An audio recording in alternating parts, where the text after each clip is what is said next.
Good afternoon or good morning, I can't remember which it is. Today we're going to look at turning surds into indices. Okay, so indices is another word for powers. So if I tell you that you can write the square root of 4 as 4 to the power of half, the number that goes in here in that little crook is 2. So the square root of 4 is 4 to the power of a half. And this is the cubed root of 8 is the same as 8 to the power of 1/3. And that's 16 to the fourth root of 16 is 16 to the power of 1/4. Or you can read all those backwards. You can say 4 to the power of a half is the square root of 4. 8 to the power of 1/3 is the cubed root of 8. And 16 to the power of 1/4 is the fourth root of 16. Either way. In the formula and tables book, that's what it looks like. It looks like this. But that's the rule. What's happening? Well, your surd, that's the little sign there, becomes a power which is a fraction. Okay? And the number in the crook becomes the denominator of the fraction. So look back again. So the surd, so the 4 stays as the 4. That becomes a power which is a fraction. 1 goes on the top, and what goes on the bottom? The number that's in the little crook, which is 2.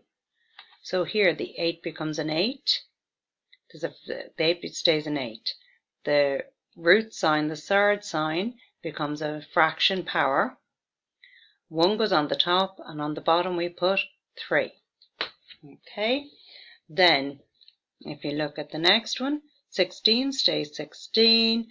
Your surd becomes a fraction power. 1 goes on the top and 4 goes on the bottom. Okay, so here's some for you to practice. Okay, make those a little bit bigger so you can see them better. The answers are written down below.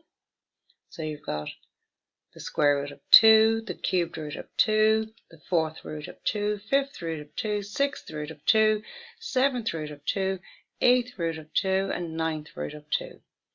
Now as well, we also have here where you're going backwards. So remember what's going backwards.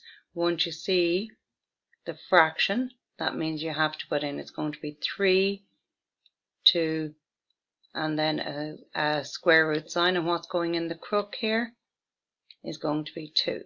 Okay, if you look here, it's a 3 underneath the square root sign, and the number going into the little crook is going to be 7. Okay, have a go at these. The answers are down below.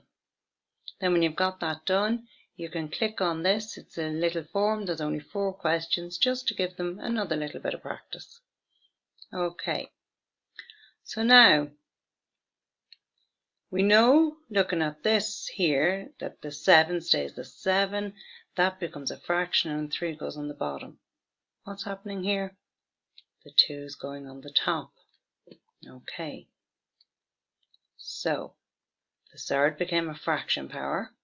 The power under the surd became the numerator.